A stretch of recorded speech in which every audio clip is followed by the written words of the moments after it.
Elə yorğunam İlyasa. Bugün 4 dənə evdə konserv düzəltmişəm. Kimdə bu gizli var? Səhər-səhər mən səndən danışdım axı. Nə olar, gəl bizim o konseri düzəlt də. Sabah gəlib ilk işim olacaq ki, sənin konserini düzəldim. Mən sənə xoş tartma deyəsən. Deyəsən o çöldürüm duru. Evin içində gəzmədən pişməz olmuşuq. Mən hər gün düşürəm. Obadan 2 dənə çörək alıram, 6 dənə prinsipka alıram. Arvad, polisə yıxarma, polisə yıxarma! Ərsiz qadı, yersiz! Ay qardaş, sən nə qaçsan? Elə bir qız qaçırdır, Nə qaçsan burada? Gedək bir dənə nə olar, o konseri düzəlt də. Ay, bu mənsiz yatanmır. Qorxu. Gəl mən maşın verim sənə, gel konseri düzəlt, mən qalın başıyla burada. Səhərin otaqda yatacam başımın bölünə, nə olacaq?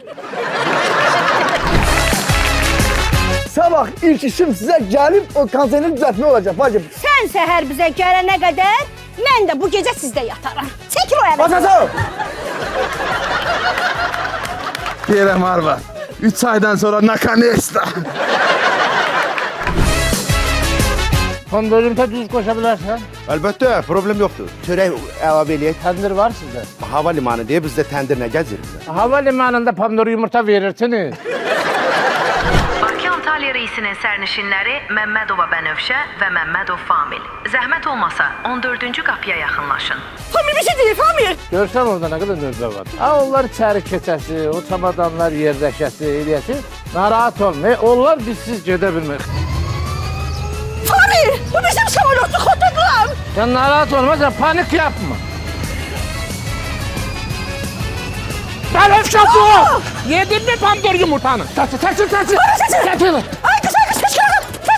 Ay müəllim, bir dəqiqə gözləyin, hava keçirsiniz, qapımız bağlanıb, ay müəllim. Biz sizin adınızı neçə dəfə anons elədik, amma siz gəlmədiniz. Pandor yumurtanı yiyib gəlir. Hava limanında pomidor yumurta nədir? Mən nə alım, hələ bu lülədir, değil mi pandor yumurtanı?